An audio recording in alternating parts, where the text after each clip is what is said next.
सांस्कृतिक दहशतवाद म्हणजे काय, याची व्याख्या काय? तर एखाद्याचं तत्त्वज्ञान, एखाद्याचे विचार तत्त्वज्ञान चोरायचे, त्याची संस्कृती चोरायची आणि त्या संस्कृतीवरती कब्जा करायचा आणि काय म्हणायचं की हे आमचं आहे.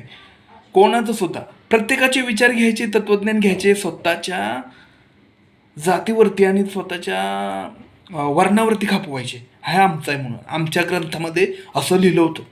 याला सांस्कृतिक दहशतवाद म्हणतात. सर्वात महत्त्वाचं की म्हणजे एक प्रकारची चोरी आहे, संस्कृतीची चोरी आहे, विचारांची चोरी आहे आणि वाङ्मयाची चोरी आहे. बरोबर. याला सांस्कृतिक दहशतवाद म्हणतात. सांस्कृतिक दहशतवाद फक्त काय विचारांची चोरीच नाही आहे, तर महापुरुषांची बदनामी करायची.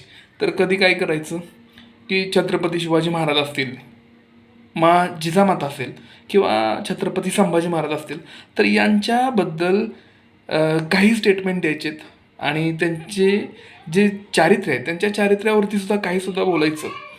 बरोबर. गौतम बुद्ध असतील, त्यांच्या त्रिपिटकामध्ये घुसखोरी केलेली आहे, याला सुद्धा सांस्कृतिक दहशतवाद म्हणतात.